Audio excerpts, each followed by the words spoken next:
Mga benepisyo ng kalabasa. Ngayon mas marami na tayong alam tungkol sa prutas na ito. Alamin naman natin ang iba't ibang benepisyo ng kalabasa at ang mga bitaminang makukuha natin mula sa pagkain nito. 1. Gulay na pampalinaw ng mata. Unahin na natin ang pinakakilalang benepisyo na nakukuha sa pagkain ng kalabasa.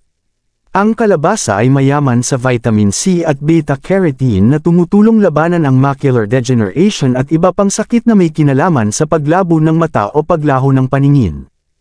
Kaya naman ang mga pagkain na may kalabasa ay maituturing pampalinaw ng mata dahil sa taglay na nutrisyon ng kalabasa na nakakatulong sa mga nalumino. Nakakatulong rin ang vitamin C na makaiwas sa pagkakaroon ng catarata o cataract. 2.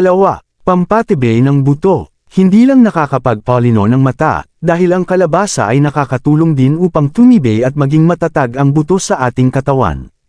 Ito ay dahil sa taglay nitong manganese at vitamin C. Ang manganese ay uri ng mineral na matatagpuan sa mga pagkain katulad ng kalabasa na nakakatulong upang panatilihin malusog at matibay ang ating bone structure. Samantala, ang vitamin C naman ay bitaminang may kinalaman sa pag-produce ng collagen na mahalaga sa pagpapatibay ng ating bone ma. 3. Tumutulong na maiwasan ang cancer. Ayon sa American Institute of Cancer Research, napag-alaman sa isang pag-aaral na isa ang squash o kalabasa sa mga pagkaing tumutulong labanan ang iba't ibang uri ng cancer. Ang mga taong mahilig sa non-starchy na prutas at gulay gaya ng kalabasa ay may mas mababang posibilidad na magkaroon ng breast cancer o bladder cancer.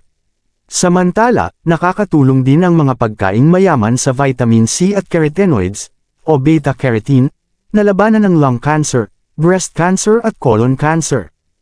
4. Nakakapagpababa at inaagapan ang pagtaas ng blood pressure. Ang kalabasa ay nagtataglay ng sapat na dami ng potassium na kinakikitaan ng mga eksperto ng malaki at positibong epekto sa high blood pressure. Ayon sa World Health Organization, WHO, ang inirekomendang dami ng potassium na dapat tinatanggap ng tao sa isang araw ay 3,510 mg para sa mga matatanda. Kaakibat ng pagkakaroon ng mataas na potassium sa katawan ay mababang chance na sa panganib na dulot stroke at iba pang cardiovascular diseases. 5. Tumutulong upang maiwasan ang hika o asthma. Gaya ng nabanggit sa unang bahagi ng article, ang kalabasa ay nagtataglay ng beta-carotene.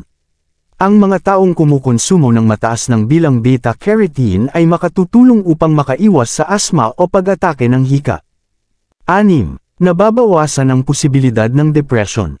Ang kalabasa ay naglalaman ng vitamin B6.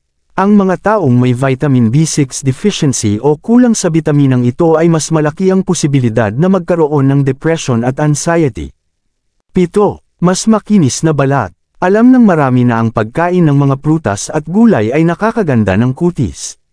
Ang vitamin C sa kalabasa ay gumagawa ng collagen para mapanatiling malusog ang ating balat.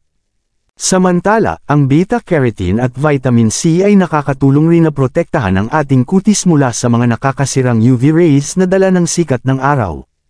8. Mas mikintab at magandang buhok. Nakatutulong ang vitamin A mula sa kalabasa upang mas gumanda at maging malusog ang strand ng buhok ng isang tao.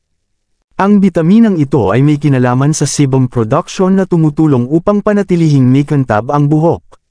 9. Mainam na pagkunan ng protina. Karamihan sa mga tao ay kumakain karne ng baboy, baka, o manok upang pagkunan ng protina na kinakailangan ng katawan. Ang kalabasa ay nagtataglay din ng protina na makakatulong sa katawan ng tao.